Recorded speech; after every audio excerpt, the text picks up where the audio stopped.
Good evening, everybody, and welcome to Dead Air Live on Dead Air Full Spectrum on YouTube, simulcasting as well with KGRA-DB, KGRA on YouTube, and KGRA on Facebook. I'm sick. You don't look good.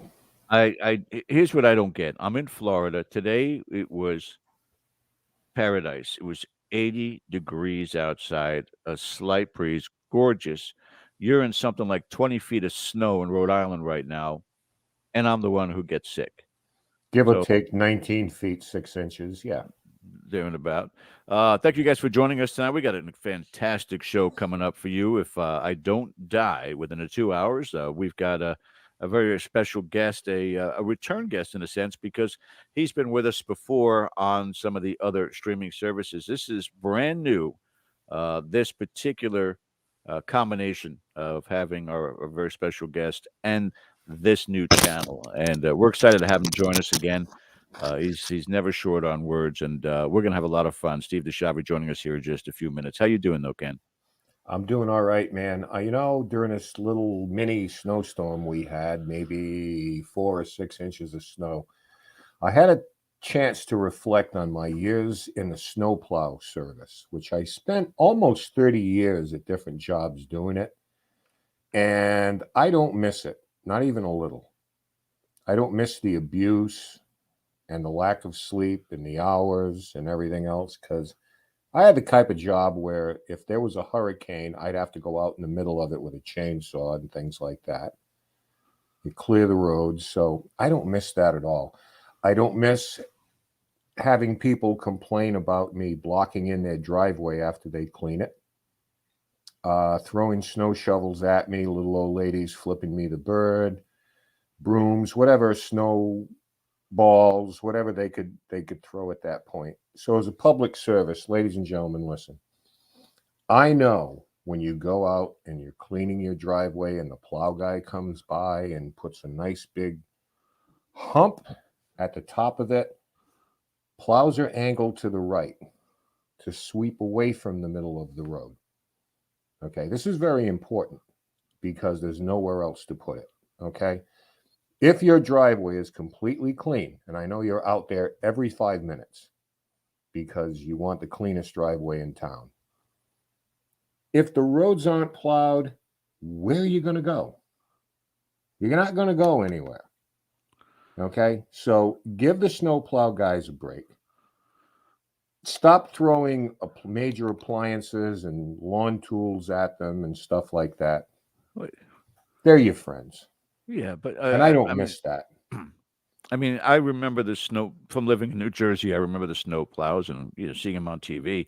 These are giant, unless it was just something attached to your pickup truck, and in Tiverton, it's just No, small little thing. But so I'd laugh at those people. If they're throwing stuff at you, point and laugh at them as well. Just what the hell? No, I mean, there's not much you could do. Just give them a blast on the horn, wave to them, whatever, and go about your business. But Yeah. take it easy on those guys. They haven't slept for 20 hours most of the time. And if they are sleeping, or if they're off work, they're probably plowing back a few drinks also, having to deal with all that stress. Listen, if you find them asleep at the wheel, then by all means, throw whatever you need at them. You're going to be doing them a favor. But just a little public service announcement here for the boys behind the wheel. Yeah. Kickoff of Ghost Hunter season just happened. Well, the second half, they just did another episode on January 8th. Both Ken and I took a look at it, so you guys make sure you get a chance to see it at some point in time. It'll come available to you if you don't want to subscribe to Discovery Plus, but then make sure you do check it out. And all great friends of Ken and myself, so we love that. Don't forget to hit that subscribe button. As always, it's important to hit that thumbs up and that reminder bell for upcoming content. Yeah, I can hear it on my voice. I'm about 2 octaves lower than I normally am. You Tonight sounded with okay this. this afternoon, and then you just like went off a cliff. Or Oh, it something. was a dive. It was a dive. Right, I took a nap, which I'm, Jesus. now starting to regret. But but I'll be here in spirit. I'll be hanging in there as well. But we're looking forward to talking to our very special guest tonight. As I said, he's been on some of the other platforms that we had with Dead Air in the past, and we've always had a great time talking to him. Not just about the paranormal and Right. dead files, but about life in general, and that's where we can get some really interesting responses. I consider him a friend. I don't consider him a good friend because he lives 5 hours away and never comes to visit. You guys can work that out. I never asked him for money, yet. So, but we're so happy to have him join us again. One half of the team on the Dead Files show that I think they're in their 94th season now. So at Something this point like in that. time, They're like Bonanza. yeah, they're know, pretty much yeah. going to be crossing over to the book of Steve DiSchiavi, like the book of Boba Fett. It's going to be book of Steve DiSchiavi here soon.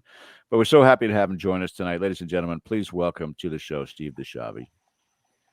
Gentlemen, What are you doing? Look at this.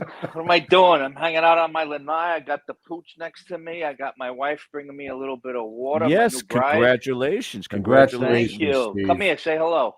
Please. She's so freaking shy.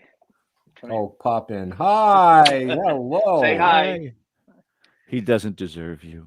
No, He doesn't absolutely not. deserve you. Yeah. But yeah, there she goes. If this was football, I would say you outkicked your coverage on her. Oh, no Yeah, doubt. look No at doubt. that. Oh, look at that. There you are. Look at you posting a picture of us on our wedding day. I mean, I bet it was an incredible day for you. And again, you're sitting in the backyard because yes, you do also live in Florida. You're another transplant from up north. And how's it been? It's been probably about 5 or 6 years now.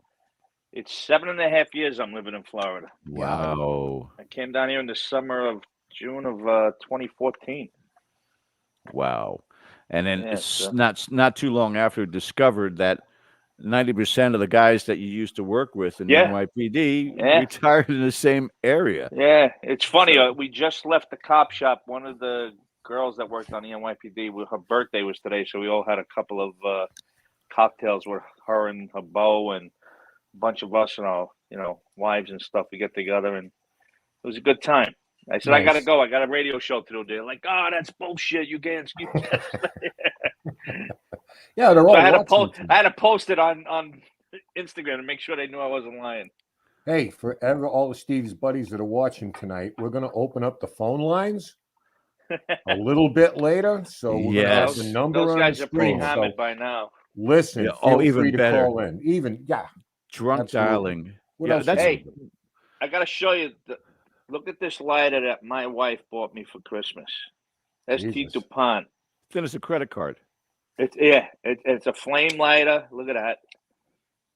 I told her I wanted it. I was kidding because it's pretty expensive, and she got it. Finn, knock it off. The dog. Oh, okay. That's my Well, new thanks buddy. for coming back on with us again. I mean, it's Yeah, good been to see you. probably close to a year, I think, since we had you on. I think it was around the spring of 2021, and we had a blast talking with you Yeah. during that time. And so, I'm going to give Ken some time to ask you some questions, things he wanted to bring up, and then I'll come back in and talk with you also. But I just want to say again to Ken's friends who are watching, we'll be putting the number up towards the end of the first hour, and you guys can drunk call in all you want. Hell, Ken and I drank a whole bunch of Onyx moonshine one time and called Jason Hawes at his home. So Yeah, we were drunk dialing everybody that Okay. day. Yeah, that's the way to go. My beautiful bride, my Basil Hayden's on with a nice bowl. So she goes, "Let me make you a drink before your show because I don't want you to be nervous." I'm like, "Yeah, I don't get Yeah. nervous. no, I Don't make come people empty-handed. nervous." yeah, Don't come empty-handed. I'm gonna have a Yeah. little iced tea myself, right? there we go. But I turn you over to Ken's capable hands, sir. I'll be back with you in just a little bit. I'm going to keep an eye on chat. You got it, buddy. Cool. Steve, you're looking great these days, man. Thanks, Good to buddy. see you. Yeah, same to you. It- I know. I just heard you got some snow up there, huh? Yeah, a little bit. Everybody panics up here. Well, It's like 4 inches of snow, toilet paper, milk, bread, yeah, everything's yeah, gone. And it's yeah. just kind of Nothing's like, changed in 35, 40 years. Yeah. no, Christ. It's just like buckle down, watch TV, make sure you got flashlights. Can't, what's the worst that can happen? The power goes out, but That's it. everybody Yeah. overreacts to everything. You got the same thing with hurricanes and storms Oh down yeah, in yeah. Florida. It's the same thing. Hey, Shelter listen, empty. the last time that we shot the breeze, I think we were talking about we were in the middle of a pandemic and all we were Yeah. doing was watching Netflix all the time. And we were talking about the Sons of Sam documentary that was Oh on. yeah, yeah, Pretty good because we all kind of grew up in that yeah. time, teenagers, pre-teenagers, whatever.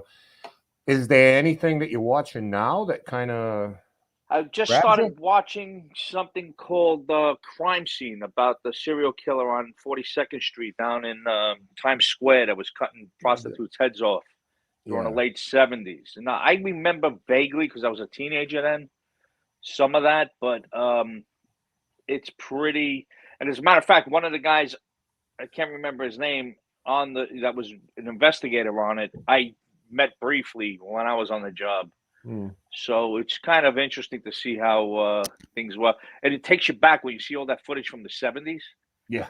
in New York. It's like, wow, oh my god, because 70s up until Giuliani took over, the 42nd Street was a mess.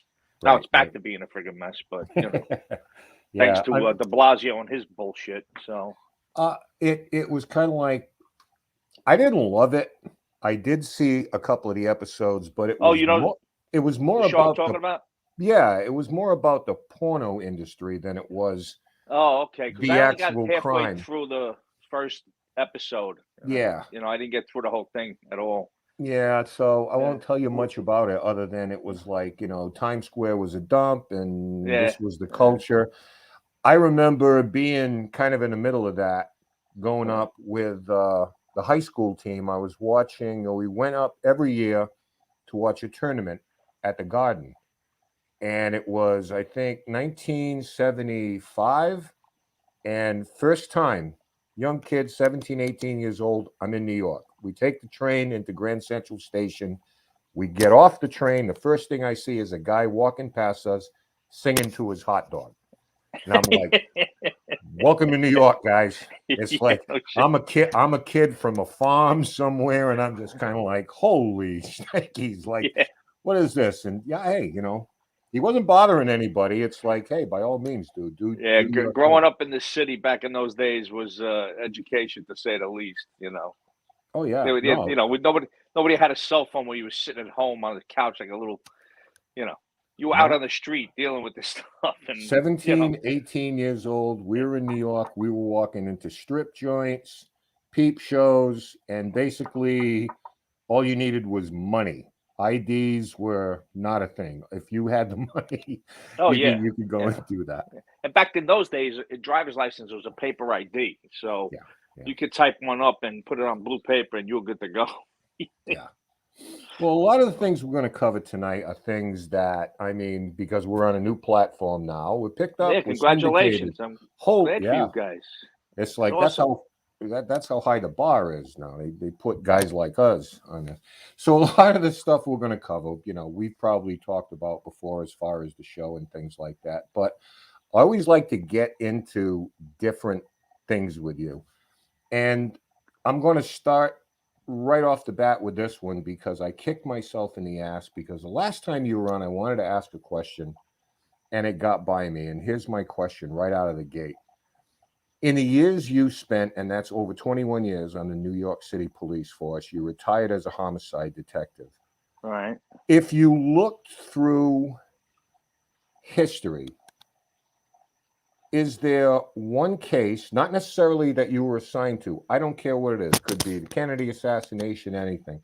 Is there one case that you say, boy, I would have loved to get a piece of that. I would have loved to have been assigned to that. Probably the John Benet Ramsey case. Yeah, that one That gets to one, you.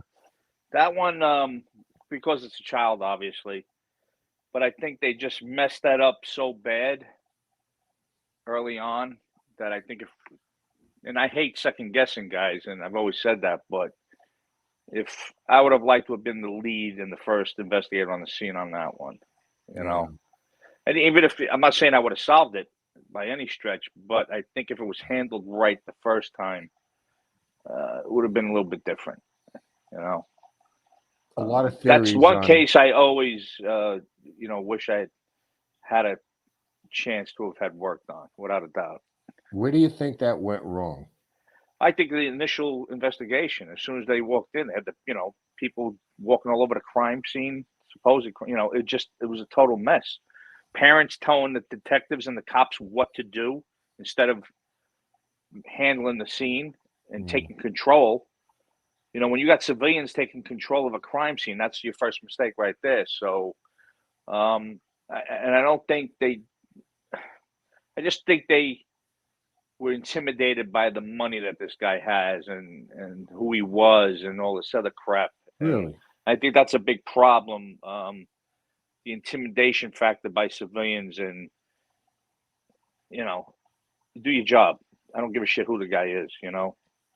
Just do your job and take control and take charge, you know, and that's it. You know, once you let them take charge, it's a you can't curse on this, really, right?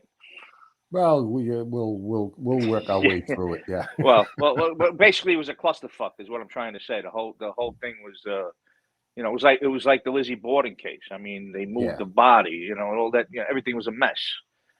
You know, so an axe that was 25 years old, they said, was the murder weapon. You know, stuff like that. So it's little things that I think would have changed. But you know, hindsight's great. You know, I could sit here Monday morning quarterback all day long, but when you say what's a case I wish I would have worked on, that would have been it. You know, one of them anyway.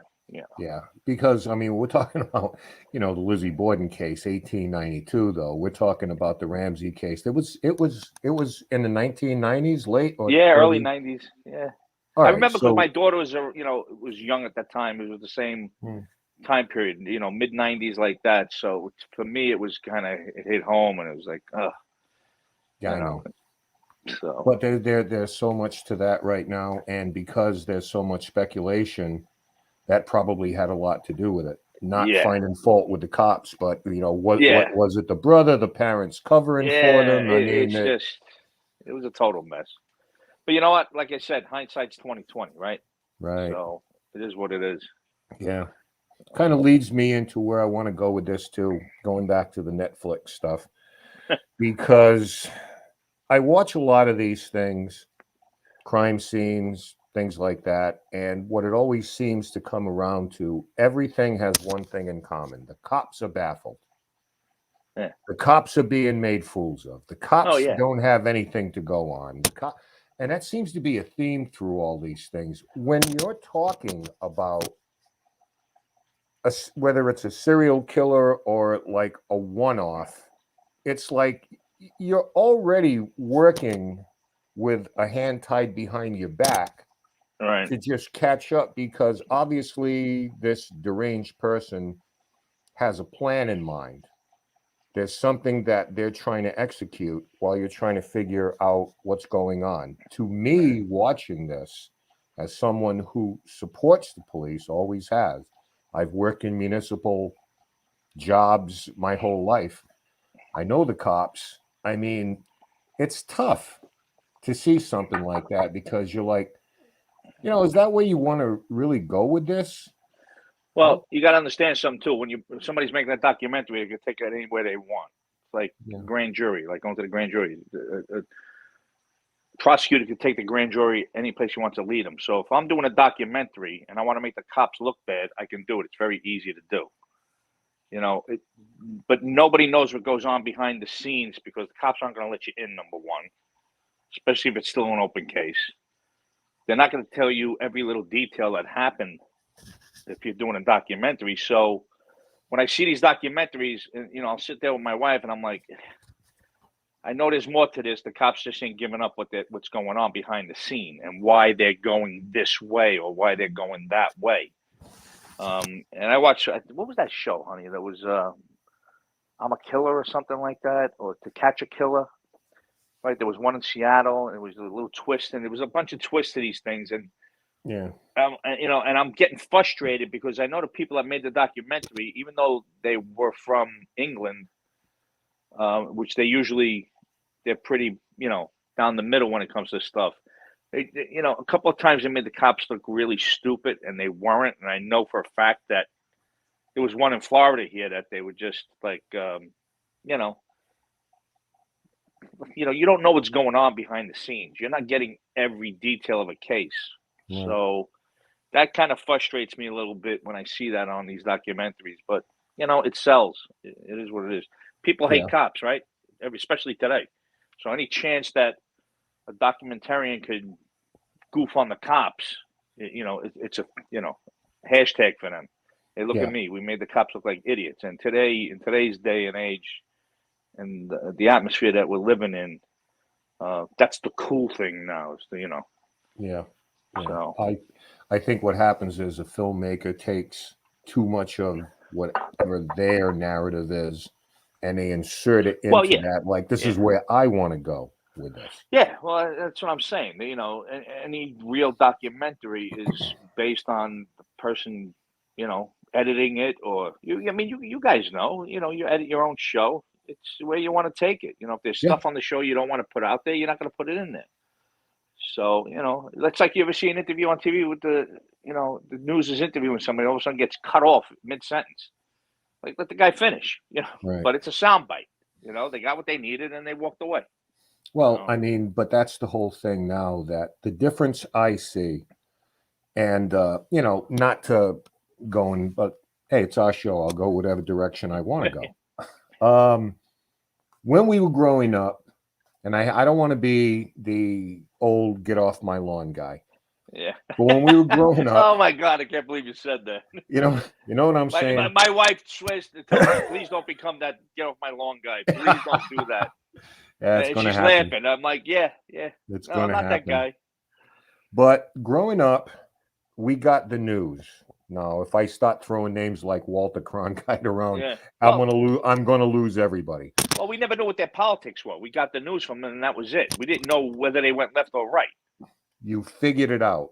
What I see, and it's not just in the news, it's in everything these days, is that you had these shows, and then you might have Meet the Press that was on Sundays, or 60 Minutes, and somebody would come on and break it down. What it is now is 24/7 of them, of these networks. They're taking the thinking off of you. Like, we'll take that burden off of you, and we're going to tell you what to think. Yeah, and what we think is what you should think. There are way too many people now that, unfortunately, it makes you lazy. You don't think for yourself anymore. And it's not just politics, it's religion, it's whatever on that TV. But it's like, don't worry about thinking. We'll do that for you. You just kind of, and not good. Yeah, my wife gets mad at me. We were, what were we doing yesterday? We were down at what was it? The art fair, art walk. They had like an art thing there downtown. My city's downtown closed. We're outside. It's a beautiful, beautiful winter day in Florida. And there's people walking around with double masks on. And she gets mad at me because I'm like, look at this fucking, I'm sorry. I'm like, look at this idiot. Go home. Why are you outside in fresh air with double masks on? Do you not read the science about everything? What are you doing? Just, stay home. If you're that petrified, stay home. You know what? I shouldn't care. I should care less what they do. They're not telling me to put a mask on, but it just drives me insane. Like, people just don't care about losing their freedoms and being told what to do. And it's just frustrating. And down in Florida, because things are very, and I think we have the best governor in the country, in my opinion. And people probably get pissed about me saying that, but I don't care. This guy is all about civil liberties, people being free and making their own choices. When it comes to kids going to school and the whole mask mandate stuff, you want to get a vaccine, knock yourself out. We're going to make it available to you. You don't want a vaccine? I've been vaccinated. I had a booster, but I'm not getting another goddamn boost. I can tell you that right now. I'm done with the boosters. I just, because the more science I read about it, I'm like, it is what it is. Everybody's going to wind up getting sick sooner or later. Yeah, I mean, it's like I've done what I need to do with grandchildren and everything like Oh yeah, that. yeah. I'm thinking about, it's like I want to see these kids. I want to spend time with them. And it's, it doesn't stop you from getting it, but it might stop you from being on a ventilator. I think this And is, being very sick about it. And that was my main reason, because my lungs were damaged on 9/11. You guys know that. So for me, it was just a matter of, let me take the precaution of getting it done. And honestly, I don't think I would have been able to do, film in the industry I'm in unless I got the vaccine. I mean, we get tested when we're filming every freaking 5 days. Every 5 days we're getting tested. Even when I was vaccinated, we're still getting tested. So it's like, this is what we've come to, and it's frustrating, but it's the times we're living in. I just, I want to blink and wish, just fast forward to a better, like it was, Yeah, I look at it like adapt or die. That's kind of the way I look at it. So right. I plan on stores. I plan on sticking around. So Yeah. I mean, I go to these stores and I see these people working 7, 10, 12 hours a day with a mask on. That can't be healthy. I mean, I couldn't imagine wearing a mask all this time while I'm working, at Starbucks or wherever the hell it is, or, certain restaurants won't allow their employees not to be masked. It's just like, I just, and it's a conversation that can go on for hours, and it's everybody's, thoughts on it. I just, when it comes to people telling me, especially the government, telling me what I should do and what you shouldn't do, that's where I have a problem. Yeah, there's a line. I mean, if I want to get a vaccine, I'll get it, but don't friggin' tell me I got to get a vaccine. Make it available. Make it available, and if that's my choice, that's my choice. People are showing cards in restaurants in New York City in order to go eat. All right, let me see the guy serving me's HIV negative card. Where's that? Or hepatitis. Let me see your card that says you're negative for that, but you're going to serve me food? Give me a break. Yeah. It's a double standard here. Yeah. Oh, but if I don't have my COVID vaccine card, you're not going to serve me a hamburger. Okay. You're on that slippery slope. I'll tell you one thing. 2020 and everybody that was in the industry, everybody that was doing shows, it was a tough time because I know that a lot of things got canceled, shoots were put off. Oh, yeah. But here, I think it talks to how much people love your show because it survived all of that. And, it's still with us. So, we had a hiccup in the middle of season 13. Yep. We got through that. Then we got picked up for season 14. And I know the network hates when I give season numbers out because I know. They like to say, but if you look on TV, it'll say season 14, episode 1. So, I mean, it's not like I'm trying to hide anything.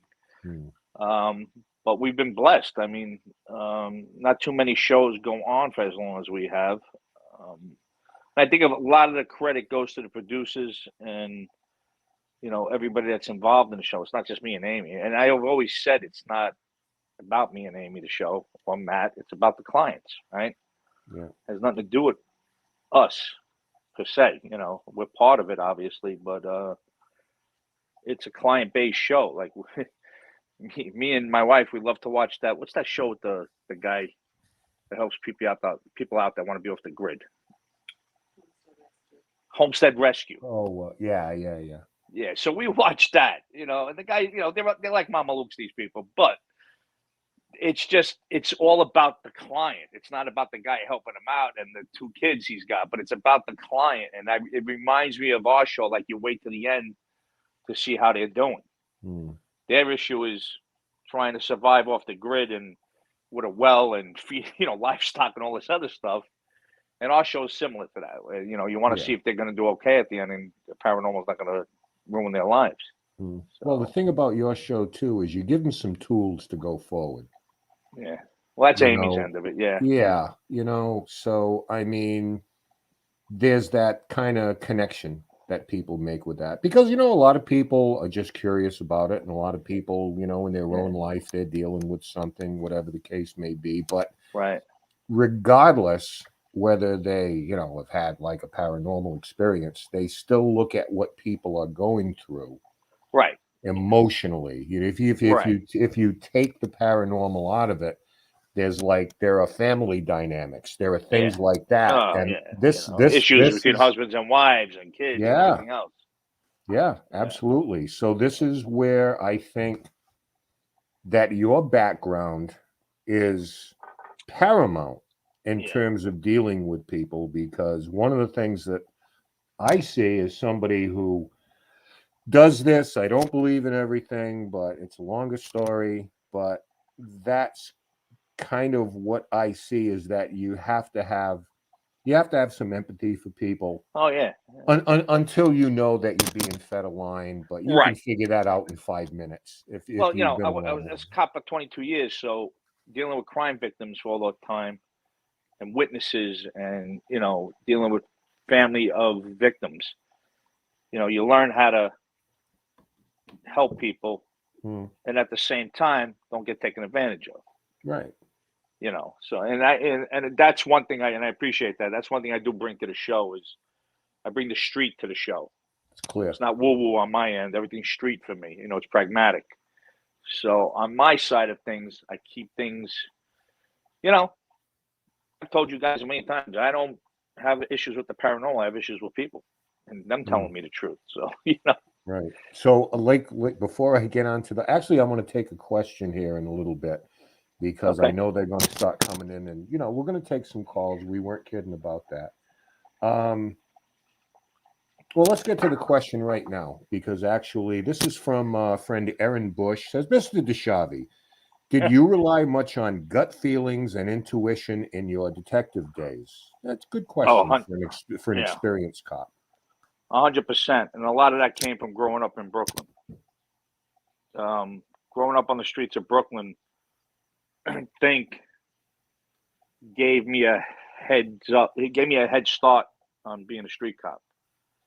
I don't think a good street cop can be that good if you grew up, and I hate saying this and people are going to get mad at me about it, but if you grew up in the middle of East Cupcake or North Nowhere, and then you're on the streets of New York, Brooklyn, Manhattan, Bronx, you're not going to have the same effect that you would if you grew up in those same streets.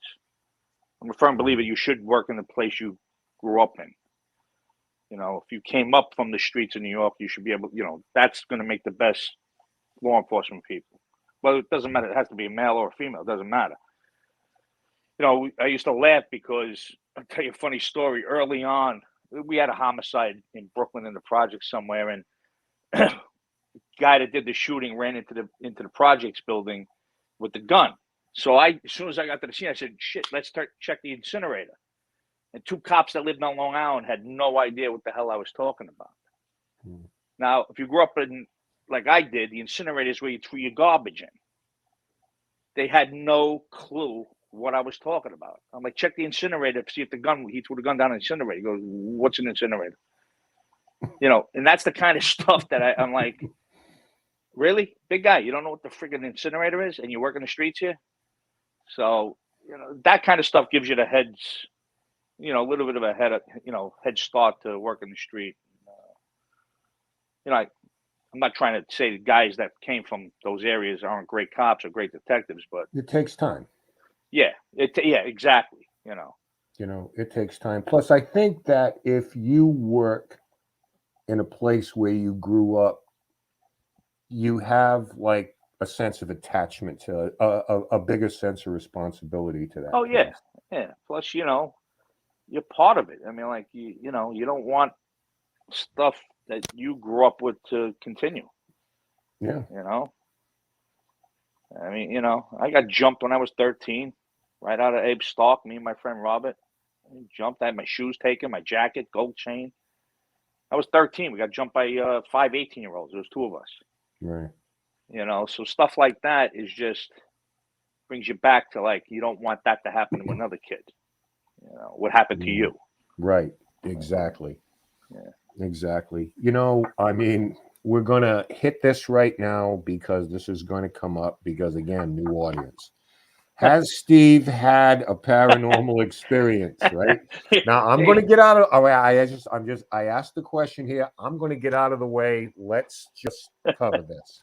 Have you had an attachment? Have you? Yeah, you know what? Yeah, it's a legitimate question. And we got a lot of new fans since Discovery Plus started. Yeah, right. So a lot of fans that never saw our show have been binge watching us and stuff. So I used to get annoyed by that question. Then I realized, you know what? People are new to the show. They don't know me. Exactly. They really don't know my background, other than what I say on the show. And how long have I been doing cases now? Almost 11 years. It's a long time. Not one thing's happened. Yeah, not one. We filmed our 200th episode. Was the finale at you hit 200, huh? Yeah, in Flagstaff, Arizona. We did a special episode. We did the whole town. It was crazy. It was a crazy investigation. So, and we did the reveal in front of a live audience. It was insane. Oh, cool. Yeah, I mean, it was. I never want to do that again. That was pretty stressful.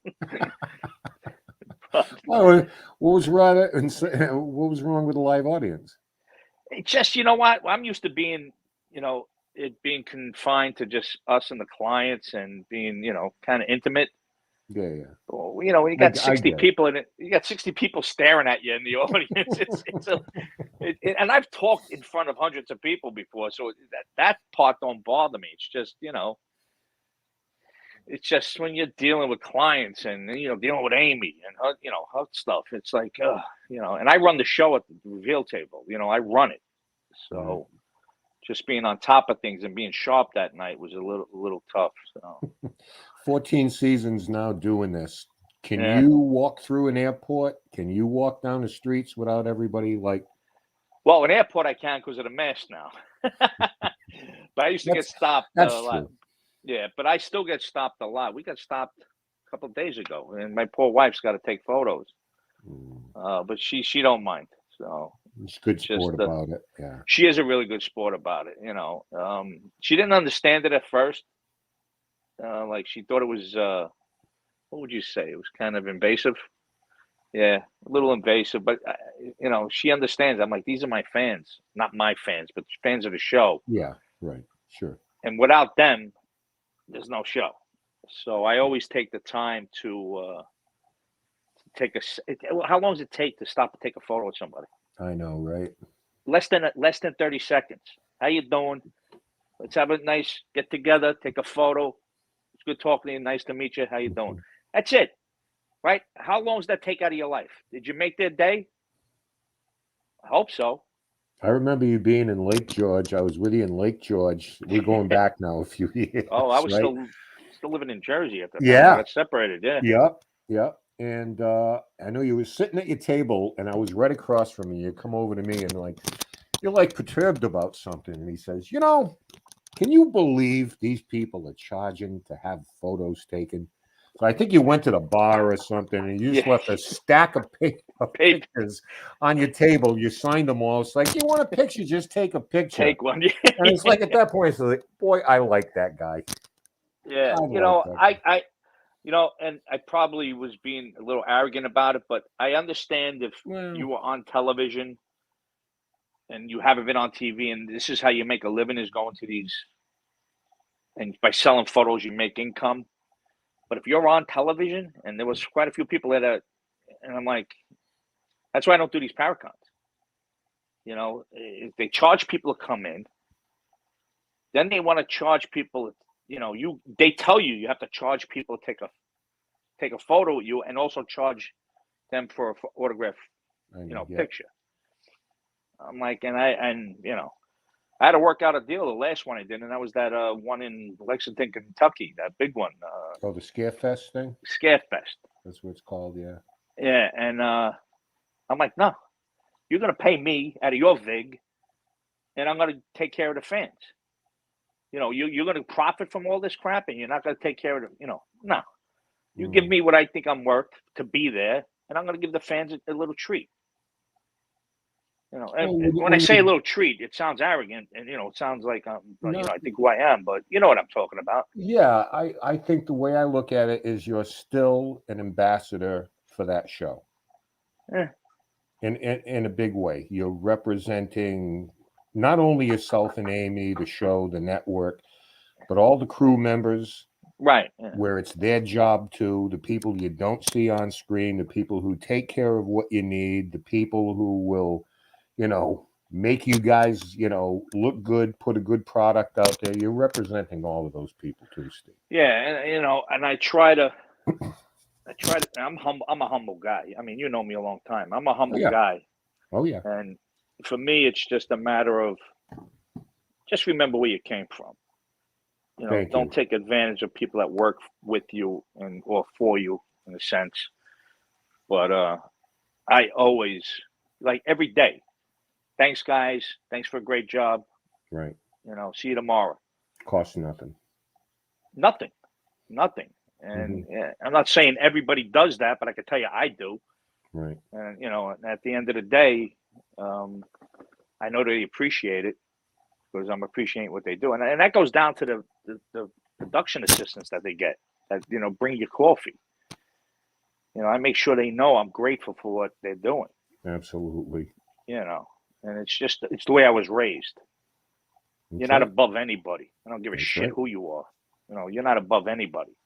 And people that think that, they got to live with themselves. They got their own problems. Yeah. Well, if you can live with the first 2 years of getting a lot of attention, and somehow you can work through that and come out the other end as a decent person, you're going to be okay. Because a lot happens quick. All of a sudden, it's like your face is on magazines, and things change a lot. Hey, I wanted to ask, because not long ago, I was doing a presentation somewhere, and I said, geez, I got to find something to do. So I started getting into paranormal sightings from law enforcement and military. Like some of the guys who came back from Afghanistan, talk about some of the things they saw over there in Afghanistan, Iraq. And I started talking to some people on the police force. You read about their stories, but I was actually able to talk to some of them. And not using any names, or I wouldn't do that to them. But some of the things that are they're just like anybody else. Maybe they misidentified something. Maybe their nerves are on edge or something. But there was some freaking stories I heard from them that were amazing. In the time since you've been doing this, because I know when you're on the force, not so much. In the time that you've been doing this, do you ever have people, because you served in the Marine Corps, thank you for your service again for the 50th time, but I appreciate that. I don't care. Thank you. But do you have people now that say, Jesus, I'm going to go to Steve. I got to tell him a story. Whether it's guys you worked with or cops in other places or guys in the military that are like, hey, I've been where you are, vice versa. Let me tell you a story. I find not so much with cops, because we're pretty closed off people, but military guys that are out of the military, they'll come up to me and talk about stuff that happened when they were civilians.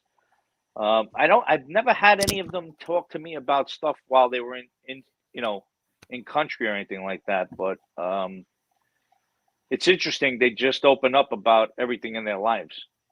So some of these guys, it's like I feel like the bartender. They tell me everything. I haven't really had. I could probably count on one hand how many guys in the law enforcement that told me that they lived in haunted houses and stuff like that. Yeah, right. It's still kind of taboo amongst law enforcement to admit to any kind of. Yeah. We still have a hard time having agencies wanting to talk to me. It's still tough. It's still not easy to get law enforcement and tell them, listen, I'm a retired detective. I'm working on this thing and trying to get some information on a homicide. It might be related to some. What's it about? That's one of my favorite. I love when you sit down with local law enforcement. That's one of my favorite bits. It really is. Me too. It's my wheelhouse. It's so easy to talk to them. So I wind up using a lot of the same guys that, I'll have them research stuff for me. that are like within 50 miles of where I'm working. Because a lot of the stuff is from the past; it's not current. So I wind up having to go through the toolbox and find the same guys, which is okay. But a lot of agencies, like even in Flagstaff, those guys wanted nothing to do with me. There was a lot of stuff there that I could, I wanted to talk to them about, but I wind up having to use historians and genealogists, which they're great people. I love them, but they're not my first go-to when it comes to talking about crime. I want to talk to a detective or I want to talk to a cop.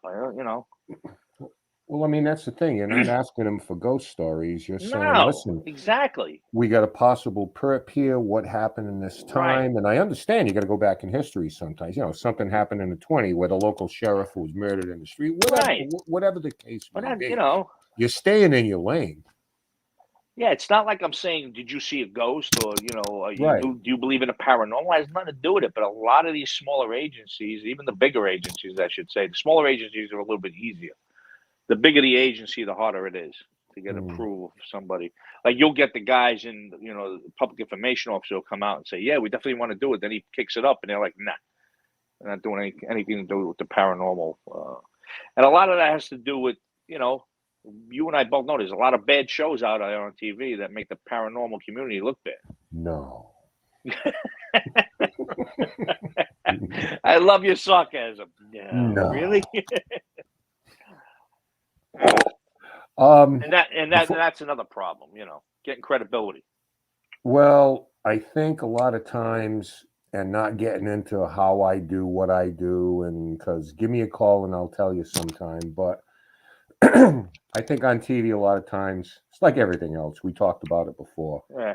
People tell you how to think. I think they get an unrealistic view of how a lot of us go about our business.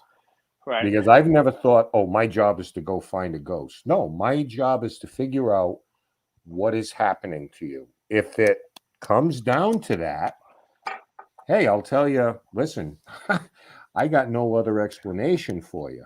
But a little bit of honesty, paranormal. Yeah, Before I bring George back in here, I want to get to one of our loyal viewers here, Jeff Hilton. Great guy, Steve. I know Steve, Jeff, what was the angriest client you had when you found no evidence during your investigation? Good question. That is a good question. Thank God that's never happened. We vet pretty well. We've had people getting angry at Amy about stuff that's not paranormal. It's more personal. Mm-hmm. And she picks up on it. And I'm like right there with her. And I'm like, it's not so much the paranormal end of it because we vet really well, obviously. And we've never had an issue with the paranormal. We've had people be annoyed with, listen, you got a paranormal problem, but you also got a people problem. And we had one guy who got really pissed about Amy's thoughts on, I don't want to get into it too much, but, saying that he wasn't quite 100% to say, for lack of a better word, and he got pissed and got up and walked away. Yeah. And, he was like, screw you guys, I'm not coming back to the table and all this other stuff. And, I had to talk him down off the ledge. He was pissed. I mean, he was angry. I thought we were going to go to blows, to be honest with you. I mean, it got to the point where I'm like, now you're pissing me off because you're getting angry. And the more you get angry, I'm going to get fucking angry now. So calm down or we're going to have a problem, you and I. Personal problem. Let's just talk about what we're talking about and we'll get past it. He finally calmed down, but I mean, it took an hour and a half before he was calm enough to come sit back down at the table. Yeah, I think a lot of times, I find that too. The guys sometimes are the worst because, and I try to understand it. You're a man, you want to take care of your family, you can handle that. I understand all of that, but there's no worse feeling than feeling that you're not welcome someplace. Oh, yeah. You know what I'm saying? Like I I got know that the feeling a lot. husband who's like, you do whatever you want with the daughter, and I'm going to go out in the garage in the workshop, and then they come back in, and then they're just looking at you like, and I've picked up, I'll be honest with you, where I just said maybe another time, but I can't do this right now because I'm not welcome here. Yeah, we've had it more than one time where the husband wanted nothing to do with us being there, and we couldn't even do the reveal in the house because they were like, "My house, I don't want you here. Get out." Yeah. You know, I already shut down so you can do your stupid walk and you can interview everybody here, but I want you out of my house. You're not doing a reveal here. So we've had to go to another location to do the reveal. You know, it is what it is. You know, but you know, it doesn't happen often. Thank God. That's good, but it can be At awkward. probably 97, 98%. Everybody, but there is that 2%. You know, you take that. You take that. I'm going to bring George here. It's like, I don't know. It's nice. George, you still, yeah, all right. Yeah, that's good. Oh, Jesus Christ. We don't feel good, do we, George? Man. It's just, I'll give you a heads up next time, brother. In Florida, sick in Florida, and it's gorgeous out, and see Steve is in his backyard. I keep hearing water in the background. Is that the jacuzzi? No, that's my little water fountain I got in the corner here. My jacuzzi's not on right now. No. just to go back to what you were saying earlier. I don't hate the police. I just hate you. Yeah, well, there's that. Yeah, because you've never you still ever you still haven't forgiven me for humping you on the grass. Did you we guys have you guys got some stuff to work out. Yeah, no question about it. I'm going to be over here if you. He didn't even buy me flowers. She didn't nothing. No, no flowers, nothing. But you've never come to visit me all these years. Is it because the town I live in, just north of Daytona, is called East Cupcake? I'm just wondering. It might be North Cupcake. So, Northeast Cupcake. You're. I do got to get over there one of these days. Yeah, if for anything else, just to hit St. Augustine and do some drinking. Yeah. That's the best part. Hey, Steve, I want to go opposite end of the spectrum. What Ken was just talking about people that were angry or upset. You are one of those magnets for women. It's the animal magnetism, the machismo, you sound like my wife. What are you kidding me? Yeah. and trust me when I say this, Simone, I've watched almost every single episode upcoming to this season of Dead Files, including congratulations, the second 200 episode. But have situations come up where the client off camera is kind of making a pass at you and you're like, I pass on the pass? You know what? And I've said this a million times. I've never happened, but it could be going on, and I'm just clueless to it. But it's never really, that I can tell. Right. It's not blatant. Let's put it that way. Right. But it's because I know during these paranormal conventions you've been in the past, including when we were in Ocala, it was happening right there in front of my eyes. And you're like, yeah, nice to know you. I just didn't. You saw it in person. It's like, you're like. Yeah, that girl's all over you. I'm like, what are you talking about? I'm like, I have no clue. I just don't see it. I consider myself a fat middle-aged man that, like, why would any woman want to be with me? So, I mean, that's why I pay my wife daily just to. I pay you, don't I? She gets a stipend just to be with me. she's laughing. Well, people look at her and look at me like, I don't get it. She belongs on the cover of Glamour magazine. I belong on the cover of Field and Stream. So, there's that. Well, it goes together somehow, some way. It's like, the bikini girls and the motorcycle. You'll be on a motorcycle. It's my charming personality. It has to be. It has to be. That's certainly it. Right? It's my charming personality. Yeah, she's shaking her head. Like, yeah, no, not that. When you're out there with the crew, you've talked about them before. No, even more so than that, you've posted pictures galore being out there with the crew. And again, it speaks volumes that you have this synergy with all of them. That it's not, hey, I'm in front of the camera, you're behind the camera. Remember that. So these guys, it's a tight knit group. When you guys finally wrap up and then you come back for another season, same kind of crew there. How many of them at this point in time have you absolutely gotten drunk for the first time. Got What happened? How many of the crew have you taken out for drinks? And I have my favorites. I have my favorites that I, usually cigar smokers, and I'm a bad influence, and they know I'm going to buy the drinks. These guys get like $30 a day at best for food and drink when they're not working. I mean, it's ridiculous, and it kind of pisses me off that they get their stipend for.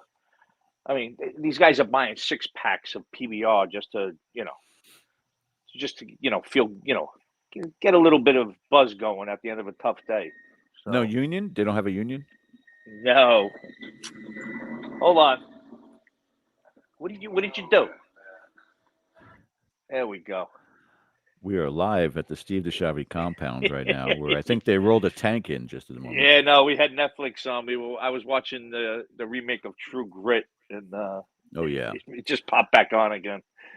Yeah. So yeah, I got a favorite few that I like to take out. The thing is, lately, I'm getting old, bro, and I can't do it anymore. So most of the time, I'm back at the hotel watching watching my Fire Stick and bringing my booze to my room. I just don't. If we're all at the same hotel and it's decent out and there's an area to have a couple of cigars and something to drink, I'll buy a couple of bottles and tell the guys to come down and meet me. So that's always fun. These guys never get a break. They work their ass off. So. Well, I'm sure that they appreciate, that type of rapport, that give and take, that, and I'm sure that in other circumstances, that's something that they don't get a chance to experience. We're going to go to break here in just a second, Steve. And on the other side, we're going to be taking some calls, hopefully from your drunk buddies over there. And, we're also, I wanted to get into the topic, and so did Ken. So I wanted Ken to kind of set it up for us on the other side, but it's in regards to, the legalities with regards to paranormal, what should and should not be a legal responsible when it comes to people who are out there doing investigations, particularly when it comes to residential cases. And, we were going to set up a judge and have a judge come out for this, but we said, Steve, there's a man of many years of wisdom, so he'll tell it like it is. So, we are going to go to break here right now. Our very special guest, Steve DiSchiavi from Dead Files, will be back on the other side, and it will be opening up the phone. Stay with us.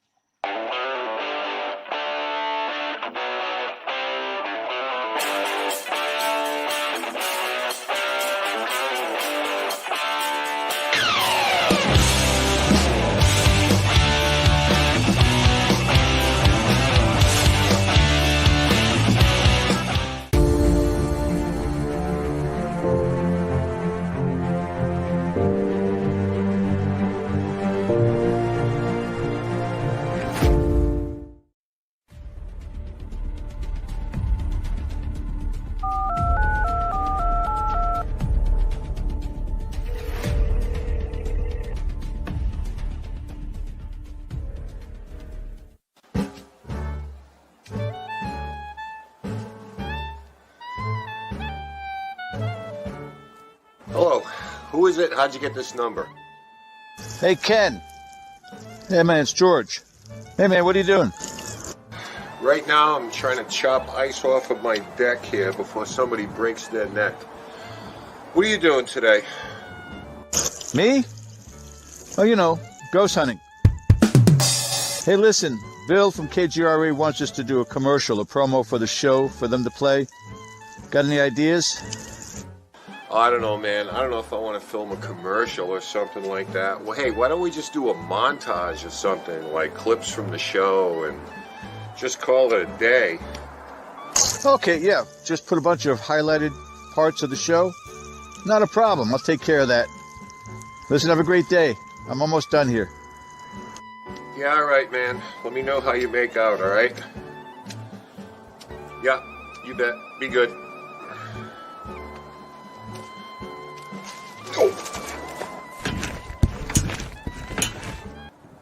I'm okay. Tony, I love you. I love you too.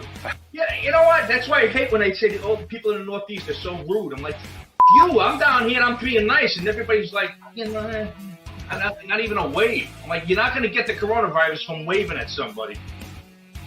A little close-up view. Check this out. Hello.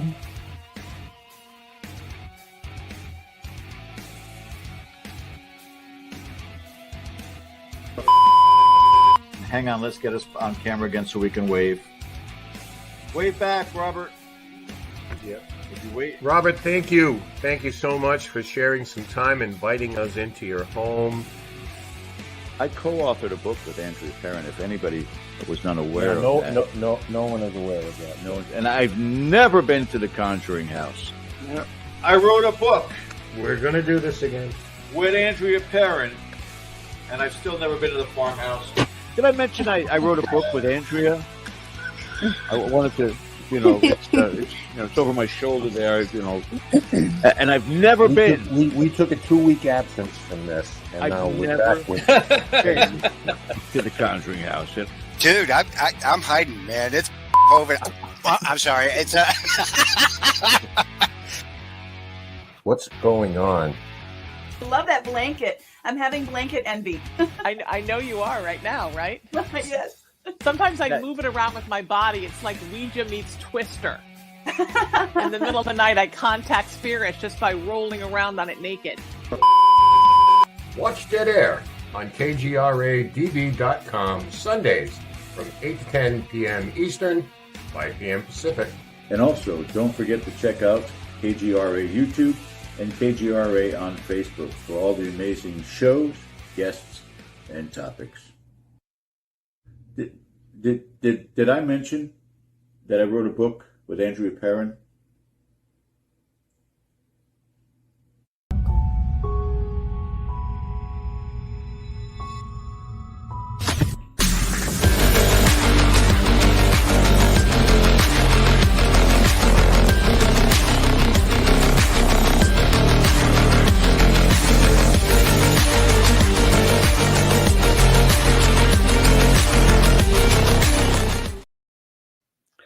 Hey guys, welcome back for the second hour of our typical Sunday show. Dead Air Live right here on Dead Air Full Spectrum. Again, hit that subscribe button, also the thumbs up, and the reminder bell for upcoming content, which I don't know, Ken, you want to talk about what's coming here soon, or we want to wait on that and keep it a secret for everybody? What do you want to do? You're on mute, buddy. Unmute. I am still not anymore. Now we can let everybody in on that. In about a week or so, we are going to be debuting a new show on Dead Air Full Spectrum. Not And live. it's not live, a recorded actual show. And the title of it is Extremely Strange. And if you are a fan of fact being stranger than fiction, real stories that defy belief, then you're going to want to tune into this, because we're going to cover the gamut of just interesting things out there in this crazy world of ours, and taking a deep dive into some of these stories and presenting them to you objectively as we can, and letting you make up your own mind about them. But there's a lot of bizarre things, a lot of bizarre stories, and most of them are going to have some connection to the paranormal. So tune in for that, or stay tuned for that. That's going to be coming up in maybe a week or so. We've got 6 ready to go already, so we'll just keep cranking them out there. And how will you find it in this just wide, vast sea of knowledge known as the World Wide Web? You have to hit that reminder bell and subscribe, and then this way you got notification when these episodes come out. Are we going to do it like HBO, where we do 1 episode a week and put it out there? We're going to put them all so people can binge. What have you decided? Undecided yet. I think that we probably have enough material there to hit 2 a week, maybe. Yeah. So we'll see how that goes, but there's no lack of stories out there. Believe me, there's plenty of stories to tell. And I think they're entertaining and they're poignant. They're tragic. They're funny. So it runs the gamut of human emotion. And just some really strange, bizarre things. Because if you're like me, you kind of enjoy hearing these kind of things. They're fascinating sometimes. So I wanted to take some of the ones that really kind of speak to me and share them with all of you. Yeah, and again, I've looked at the first three or first four, and it really is. Ken's put a great production together. I think you guys will really enjoy it. So make sure you keep an eye out for that right here on the Dead Air Full Spectrum channel. Hang on. Give them a minute, folks. Steve, What? I see that your volume is back in, but your picture is not. So check whether or not your cam is off. You can turn it back on, or do like we did at the beginning of the show. You can log off, log back. There, maybe. No. He's on, he's off. He's on, he's off. Well, on, he's off, yeah. maybe reboot. Yeah. Try that. That seemed to work the first time. Same link. Bring it back. We'll take it from there. That just unfortunately it tends to happen. You know, when you're out there by the jacuzzi and your waterfall and all that. It's there's going to be some kind of disturbances because of the conduit known as water. So yeah, break away, Stephen, and come back with us at that point in time. We'll take those calls at that opportunity there. Yeah, so we are past the hump of the holidays. Things are going to be back in full swing again with regards to the shows. Again, many of them now to be found on Discovery Plus. So you make sure you guys check it out. Love to hear what you shows you enjoy watching also. And and that's the funny part too. I don't know, Ken, you and I and even Steve, was part of a show, but you and I just as paranormal investigators, why is it that there seems to be some sort of a connection to these crime shows, what we were talking about earlier? And I want to ask him about something else too. Is it the investigative process? Is it the, again, trying to solve a mystery like we do when we go out to, whether it's a residential or commercial case? But there seems to be that incessant passion for checking out those shows as well as the paranormal shows. I think that it's the procedural method more than anything else. And it doesn't, appeal to everybody. To me personally, I like that about the paranormal. I like the investigative process. I like the procedural methods in doing it. And there are some things, not to compare apples and oranges, but there are some things that I think you can bring into what we do. I think one of the things we were talking about with Steve is just having that connection with people is paramount, because as long as these experiences happen to people, you have to deal with the human element. Or the dog element. Yes, Steve, or the dog element. Hey, there's a dog. Say hi, Finn. Say hi. Either say hi. You're hi, in a low hi, chair. my ass. Give me another biscuit. Is Finn on his hind legs, or is he just that big? He's a big dog. No, he's on a couch. He's 75 pounds. He's a big boy. Oh. Say hi. All right, here. All right. Give me the cookie. Give me the cookie. Give me the cookie. Nobody gets hurt. Yeah, he's a good boy. Steve, once again, thank you for joining us on our Sunday night. First time ever with the affiliation of KGRA, simulcasting on KGRA DB. And, again, it is it's always a great opportunity to talk to you, because it's not just linear. It's not just about the paranormal. What's the scariest experience? But we can talk way outside of that. Talking about the shows that you guys watch too. Through Hulu, I searched for the Oxygen Channel. Don't judge me. But there's a great new series that just started 2 weeks ago called New York Homicide. And one was about this guy that was partying, I think, in the 90s and wound up getting stabbed to death at an after party and then being dismembered by these two guys and being dumped somewhere in New Jersey. And then today they just released the one about the woman who was murdered at the Met, the violinist. Yeah. That was around 1980 when that happened. And they found her on the roof, and one of the hands, one of the guys who do all the back behind the scenes work is the one who did it. But I'm sorry, did I just give that away? I apologize. But I was just asking Ken the same thing. It's weird. It's almost this parallel between those of us that are in the paranormal and loving watching these shows, do you find that there's a connection there, or it's just a completely separate interest for you? No, I think I've told you guys this a million times. I'm not a fan of watching. I don't watch myself. I don't watch my own show, let alone really watch a lot of other shows. And not because I'm not interested. I got to be honest. Some of these shows, the way it's done, doesn't appeal to me. And I'm like, it's just stock. It's just basic. It's a couple of chords on a guitar and that's it. There's no, grown men running around screaming and nobody's seeing anything. Just doesn't appeal to me. There's a show like that? I've never heard of it.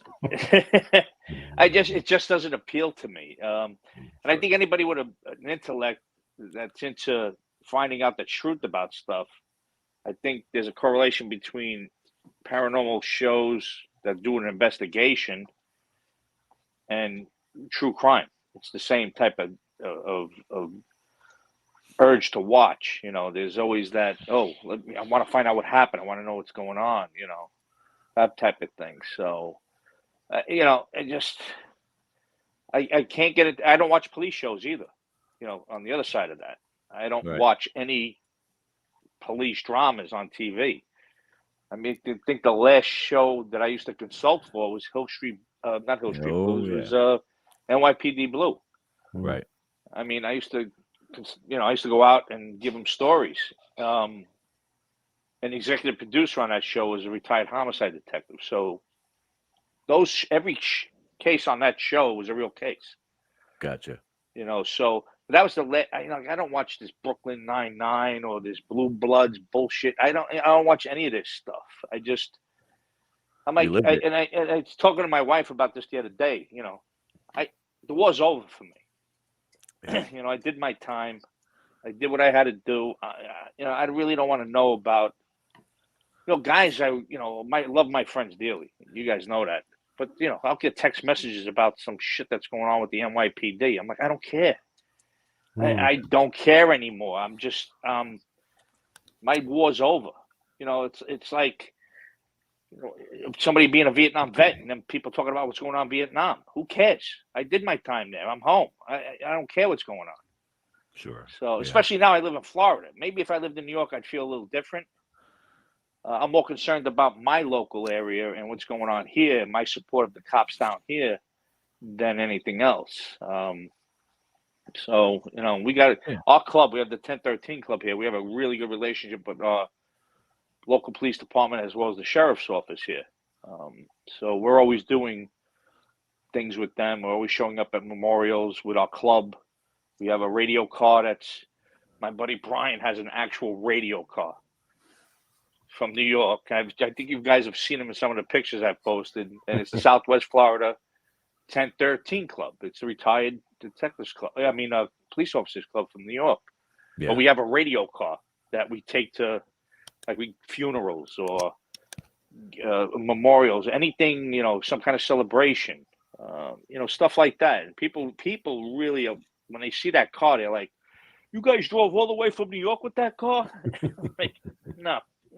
Yeah. You can see it says right there, Southwest retired, Yeah, I know. It's the same way when I, retired and go back and see the guys and they want to talk to me about union stuff and what they're going through. And it's like, believe me, I lived it, but I don't know what I can do for you right now. Yeah, everybody I knew is retired for the most part. I'm out 16 years. That's a long time to be retired. It's almost another career. That's right. So for me, I left a very different police department. I left a very different world. I couldn't be a cop today in New York or anywhere for that matter. I just couldn't do it. I don't have the temperament for it anymore because I'd be all over YouTube and, Karens would be filming me left and right. I just, I don't take shit from nobody. And I'm not about to stop because of the woke generation out here, I don't care what's PC or not. Nobody's going to spit in my face. Nobody's going to pour water on me. You're going to catch a beating. It's that simple. and these cops have to deal with it, and they're tolerating a lot. I mean, it's beyond.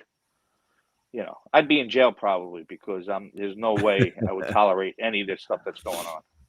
So part-time job at Walmart security is just not in it. Yeah, no. No, I just watched the videos. It's pretty funny. I'm good. We're gonna, like I said, my war's over. I did my time. Yeah. It's a good way of putting it too. Yeah. I think that we're actually going to take a call here, Steve. Bill, are we ready to go? We have Ron in Minnesota. Ron, you are on Dead Air with Steve DiSchiavi. How you doing, my friend? Hey, I'm doing well, thank you. And hello to Steve. Welcome back to the show, and congrats on your marriage. Thank you.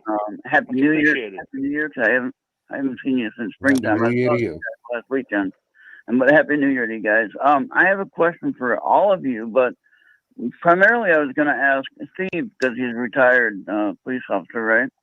And so I was going to ask you the question about a tough case, possibly an unsolved case, not necessarily any case, but just in general, any case. How do you work with that in your mind? Where do you put it in your file cabinet? Like when you are working on a case and you're done with it, but you're not completely satisfied that it's complete. And that goes also for the paranormal investigations. But I try to stick to the law enforcement aspect of things, because we know a few of retired officers that we watch on the video shows and things like that. And I'm wondering, how do you deal with, say, the unfinished business of the job? Do you put it in the back file cabinet and forget it, or do you still try to work it out in your mind as far as the answer? Well, it's a good question. You talk about cases that we weren't able to solve, or cases where we knew somebody who did it. Yeah. You know what? You compartmentalize and you try to not think about it, because there's a couple of cases out there I wish I could have solved and couldn't, but I took it to exhaustion as far as leads and anything else as far as forensics goes. But it's kind of tough to walk away from a case knowing that you couldn't bring it to fruition where you made an arrest, or even a missing persons for that matter. Stuff like that. It's just it's frustrating, and if you let that eat away at you, it makes for a tough life. So you really have to. Yeah, you really have to kind of just put it aside and not think about it. But the problem is, as soon as you see something on television, on the news, or watching a movie, and it reminds you of a case, it automatically brings you back to when you were working a specific case. And, you can ask my wife. I don't talk about anything. I keep everything to myself. I don't talk about cases. I don't talk about shootings, shootouts, or I don't talk about any of that stuff. And even when I'm with the guys, like we all hang out together with the wives, and we talk about the funny stuff. But so you don't feel like you don't need to digress the rehash the right. Yeah, you can't, because it'll eat away at you, and it'll drive you crazy. Okay. Fair enough. I like that. Good answer. How about you and George? You and Ken. How about you guys? Do you have any unfinished paranormal investigations that are still like driving you nuts, so to speak? Most of the things we do, we kind of like to just stay with them till some kind of resolution. If that means you're going back, see, we have the luxury of being able to do that. If we're welcome back, we can return, and we can return again, and do a case study on the different circumstances and things like that. So most of them usually come to a resolution one way or the other. People either have to make their peace with it, deal with it, find someplace else to live, or coexist, or just come to an understanding. Knowledge is a wonderful thing. The more you know about something, the more you can process it. So that's kind of the way we look at it. We've been at places where it was one and done, and we've been at places that we've been 25 times. So they're all a little bit different. And a question for George. George wrote a book, right? Did George write a book with Andrea? Yeah, I don't think it's ever been mentioned on this show before. Ah, but yeah. fuck Christ's sakes. Him and the decap there. George, how you doing? I'm doing good, Ron. Thanks for calling and Happy New Year. All right, yeah, thank you. Once you don't want to answer what my question was, I'll let you guys go and get back to the show. Thank you very much. All right, Ron. Thanks, buddy. Thanks for calling in, Ron. Appreciate it. Happy New Year. I want to thank Steve for his cameo in our commercial too. That was good. That was pretty funny. I what want the hell to is this, address Heidi in chat. I wanted to address. She had a question earlier that we answered earlier, Heidi, about if Steve and Amy have ever had paranormal experiences during the interviews, had paranormal experiences during the show. Well, Amy is straight up from the beginning dealing with the paranormal because she's dealing with spirits. Steve, on the other hand, has never had a paranormal experience to this day. The closest experience I've ever had was again in Ocala at the Seven Sisters Inn, where Steve DiSchiavi was laying on top of me, and none of it was with my permission. Just I can't unsee this now. You know that, right? Yeah. Well, it was good for me. I know that. So. Oh, Jesus! Ah, Jesus! I tell you what, just the looks on other people's faces, I didn't know that was coming. Well, either did you. I'm gonna look for that picture because I know that I have it somewhere. And, it's out there. Yeah. Yeah, it's out there. Believe me. But Ken, I know you wanted to get into the legal aspect of the field, and if anybody else calls in, Bill will let us know. But why don't you take the reins on that? Because I'd love to hear Steve's answers. Yeah. Okay, Steve. What this is that we've been talking about this between the both of us for a while because there's a lot of talk out there in this community about investigators maybe should be licensed or certified. It comes from the basis of not everybody belongs doing residential cases. Going to a museum, going to a public place is fine. When you are dealing with people, when you're dealing with a family unit, there's children in the house. That's not for everybody. No, and a lot of times what happens in this field, if you want to call it a field, you call it what you want, is that people for attention will make it about them and less about the people that they say they're trying to help. So I can put it on YouTube and I can put it on TikTok and I can get a video out there and I can get attention for this. I don't believe everybody belongs in someone's home because that you got to be a certain type of person for that. But when they start talking about licensing and certifying investigators, I don't know if you've even thought about that, but it's something that they've been kicking around. The thing with me is who licenses them? Who certifies them? Is there retribution if you do something wrong? Can you take somebody to court? You can't even prove a ghost exists. How are you going to go before a judge and do this? So maybe just your thoughts on it. Well, the court of law would have to recognize that there is the paranormal and it's out there, and nobody's going to do that.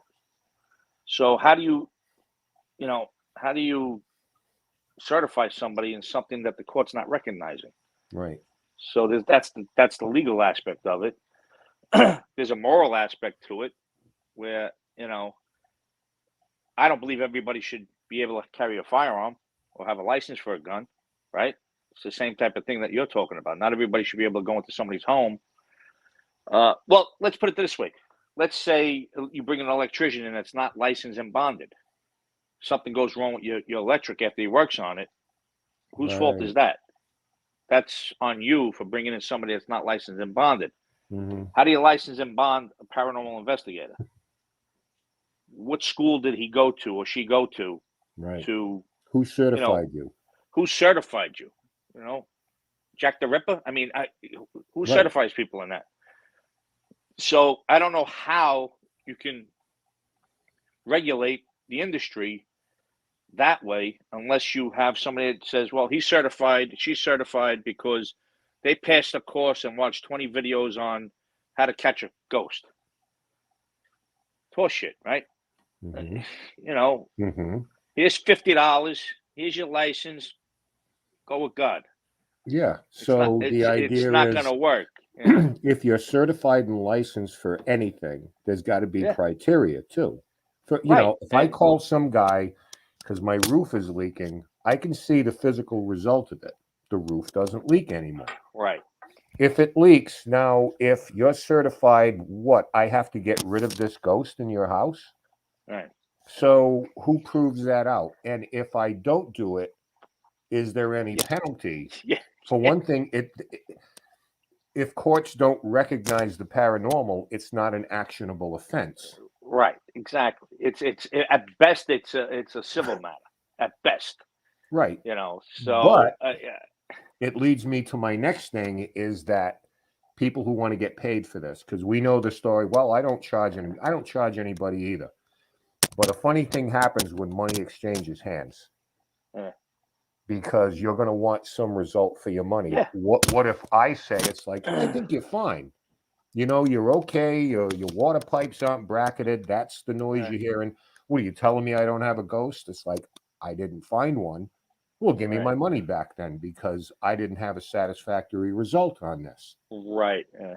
So Well, if you I start agree. looking at this as anything other than a hobby, let's be honest, you got a problem. Right. Well, it's fine if you have somebody that's recognized throughout the world as being like let's say Amy Allan, for instance. She feels people should be able to charge for their abilities. I don't agree with it, but if that's what you do for a living, how do you prove that you have abilities? Like you said, how do you prove that? Right. Oh, I got rid of your ghost. Pay me $500, and then a month later you got it's a different ghost. That's somebody else. You didn't do the portal the way you didn't shut down your portal the way I told you to, and that's on you now. I mean, it just doesn't work. I think it's more on the responsibility of the client, the people having the issue, to make sure they get people like yourselves that know what they're doing, have the experience. And like you said, a lot of these ghost investigators, these teams, are in there to get their jollies off. I can't tell you how out of 200 cases, at least 100 of them had people come in, and then as soon as they came in, the problem got worse. Not better, got worse. So whose fault is that? Is it the client's fault for not doing due diligence and getting somebody that's not going to do that? How do you know? It's hard to say. It's just there's no way of regulating this industry, like you said, if you want to even call it that. Yeah. You're not held accountable for anything. No, To nobody, you're not the court, not the civil court, nobody. And you're I've held said this accountable for years. morally. Yeah.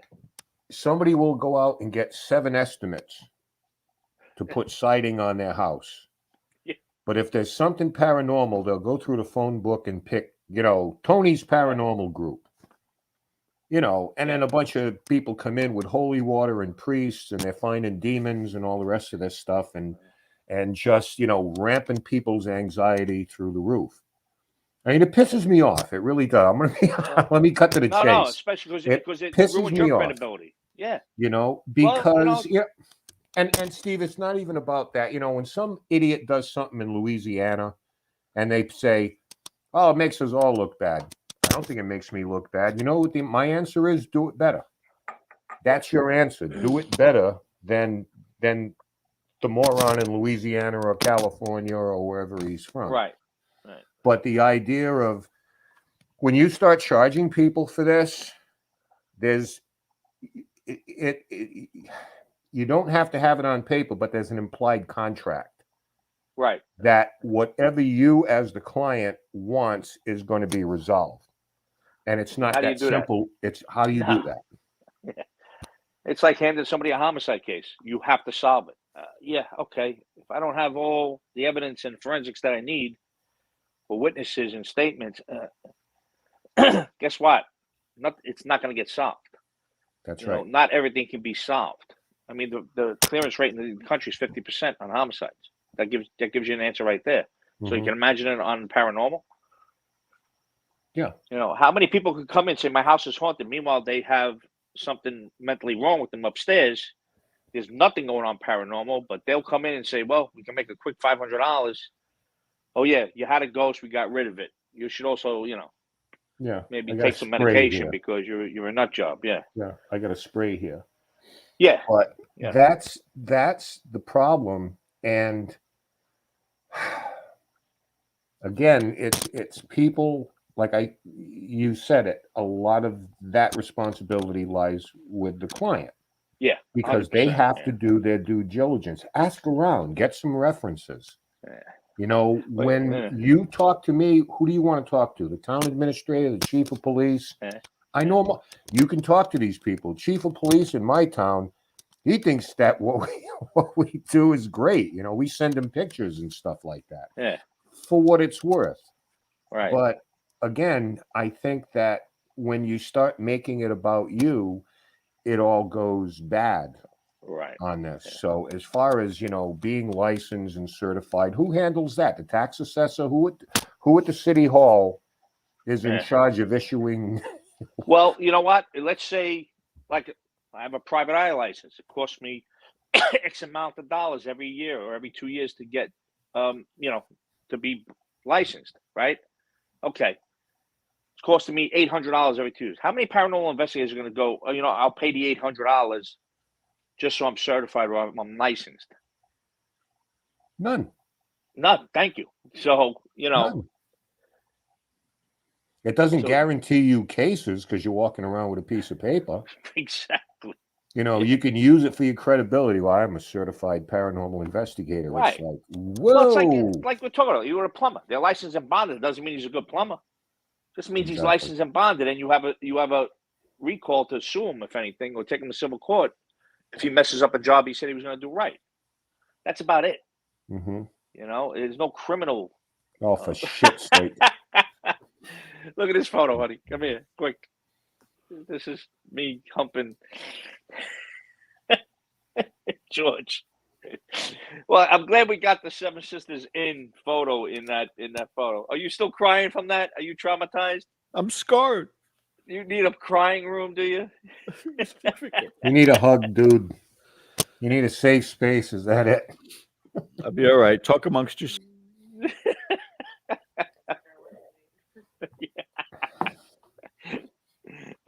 You were waiting for this serious subject matter to pop in with that thing.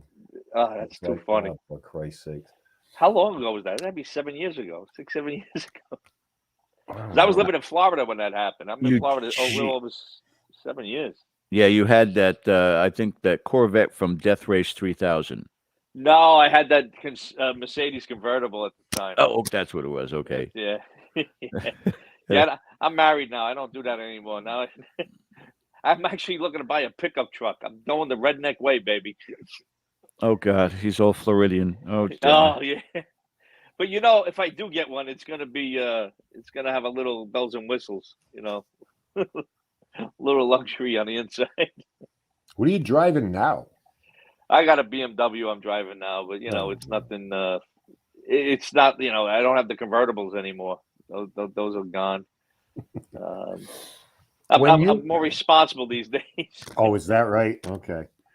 But back to what the hell were we talking about? Oh yeah, talking about people being certified to come in people's homes, like you said, with kids and all like that. Yeah. All right. So now, you folks, when you come back from your midpoint commercial in your show, what do we see on the screen? We see some kind of a disclaimer that any findings cannot be provable in a court of law. I'm paraphrasing whatever it says. Right. there. Yeah. Because you're going back investigating potential crimes now and then. Yeah. So because of an impression that Amy gets, or I don't know, maybe if you find something, the case isn't closed. Do you ever have something like that happen, Steve? Like away from the cameras, that it's like, holy shit, we found this.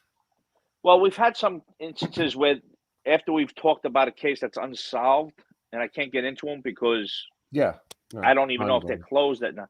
We've had detectives get information about the case that we talked about that's unsolved, which I think is great.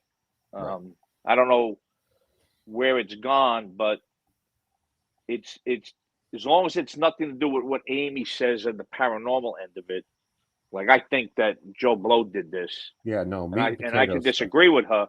But if somebody calls in with a tip from an interview I did with another cop about an open case and says, "Well, you know what? I know about that case, and blah blah blah did this, and he talked about it or she talked about it," that's all. It's a lead, and anybody can call in and be an anonymous tip. That will not get thrown out of court. But if you said, "Well, a medium said that Joe Smith did it," Hmm. that's a problem. Right. That's going to be an issue. But we've had it before where we've had open cases that they've gotten some calls on, which, like I said, I think that's a great thing.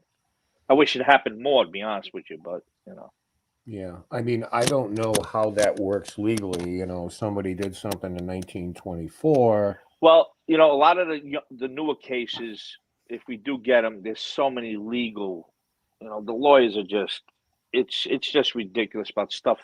Like if I can get a photo, I can't show because there's no release, or the family wouldn't give permission to talk about so and so. I mean, I love it when fans, and I love them dearly, but I love it when internet detectives say, "Well, I know for a fact that blase, blase, blah." Yeah, I know all about that shit. Stop the crap. I couldn't say it on television. Nobody knows what goes on behind the scenes with what I do. A lot of information I can't give out there. There's a lot of photos I can't show. And if I say on the show, "Well, we couldn't obtain a photo," doesn't mean there's not a photo out there. Just means that's my way of saying I didn't have a release to show this photo. Yeah. And it all boils down to the bean counters with the pencils that have law degrees. Did you ever have to take something to legal on the network and say, all the time, It's like, can we talk about this? No, you can't. Can we do this case? No, it involves something that's part of the woke generation stuff. All this crap. There's a whole stream of things that it's frustrating that and it's not anybody's fault. It's just the climate we live in. Mm-hmm. It's just because of the time. We live in a very litigious society, so everybody's afraid of getting sued. Now you can sue anybody for anything. Yeah, a cluster suit. You just sue as many people as possible. Maybe you get lucky. Yeah, people are always getting canceled now, right? That's another thing. So it's like everybody's afraid to. Oh, well, we don't want to say that because we never know. Maybe they'll. All right. Well, can I tell you? Nobody can take a joke anymore. No, those days are gone. I mean, if people hung around me and my friends, they would, like the woke generation, they'd probably have a seizure and fall down and have a heart attack if they ever heard the stuff we talk about. Yeah. I mean, it's just breaking each other's chops. I mean, people don't know how to take a joke anymore. And that's the sad part of the world we live in right now. Yeah. There was a thing on Facebook the other day. What do teenagers today need? I'm like, they need a beating. They need to get slapped. They need to be told you're not entitled to anything. That's what they need. Everybody's like, well, they need your compassion. No, they need a smack. They need to know that not everything is entitled to them. They have to work hard for what they have. Yeah. But that's another subject. No, I mean, no. Look, it's a generational thing. And it doesn't get better because I'm sure my grandparents thought my parents had it easy, and my parents thought I had it easy, and I thought my kids had it easy, and on and on and on it goes. But there's you always want your next generation to have it better than you do, but you don't want them spoiled where they don't appreciate what they got. Well, they're gonna get. Yeah. They're gonna find out the easy way or the hard way. Mm. Unfortunately, a lot of times the real world is a little bit more tougher than college is. Yeah. Once they get out there in the real world, I know you're gonna realize, oh shit, yeah. Well, I can tell you to go to college. I ain't paying for your tuition. Part of what is going on out here now, and I see it in the paranormal field with we live in a technology-driven society, right? Yeah. We live in an opinion-driven society. Everybody's got an opinion on everything. Just because you can say something doesn't mean that you should. You should. Well, but This is what you see. People, you see videos of people getting a beating. This is what you see. Yeah, right. Some asshole taking a video instead of helping somebody out. Go help them out. This is what you see right in somebody's face. You see this. How about helping somebody out that's catching a beating? How about breaking up the fight? You know, I don't know. Call me crazy, call me kooky.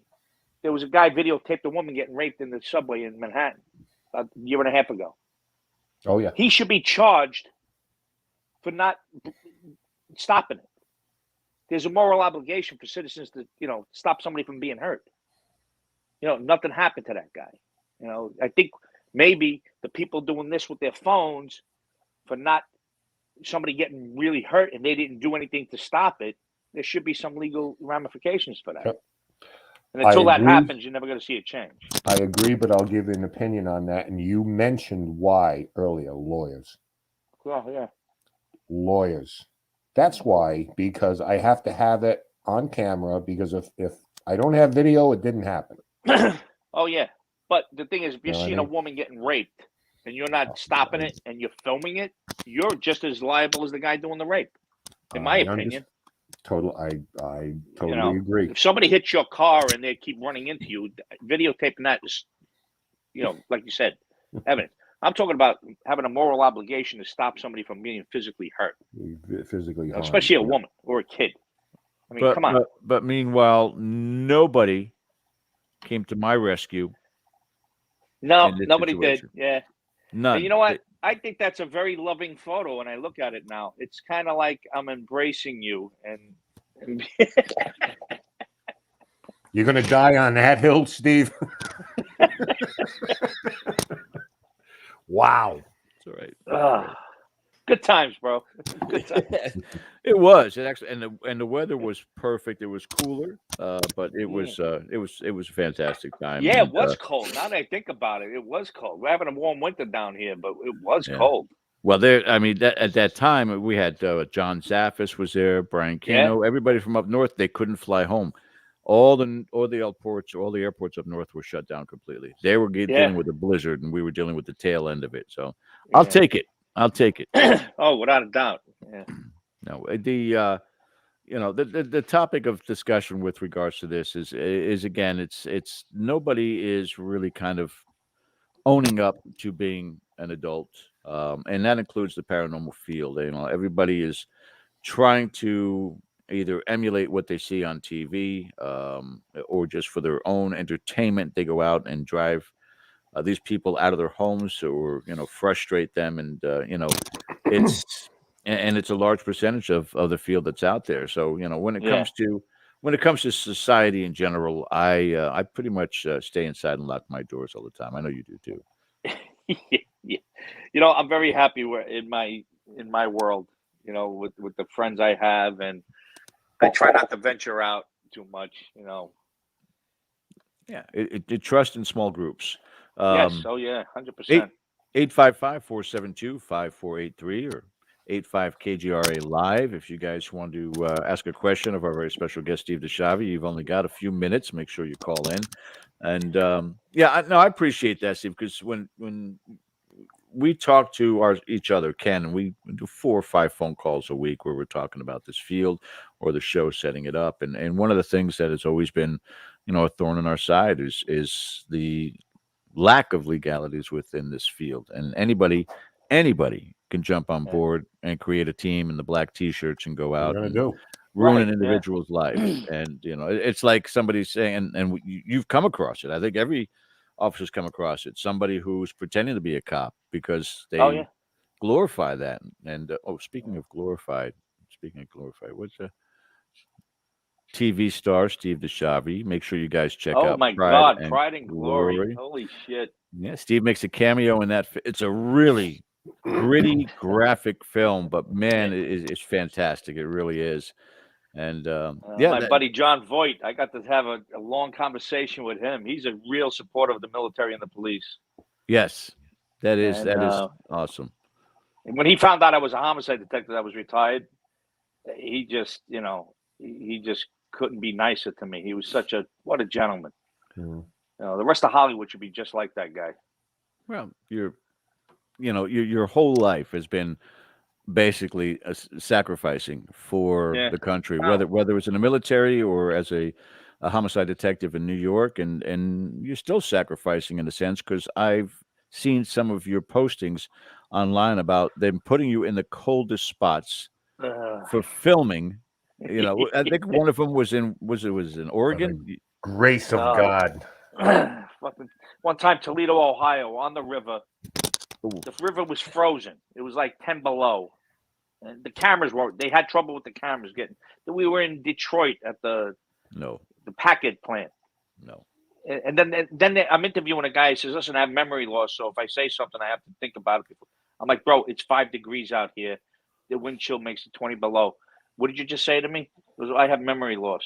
I'm like, oh, screw me. I wanted to kill my producer. I'm like, I gave you a list of 5 people to talk to. Why'd you get the guy that can't remember shit? What are you doing to me? But the shot looks great. I'm like, okay. Everybody wants their 5 minutes of, well, the shot looks great, and I'm like, people are more about content. Care less what the shot looks like.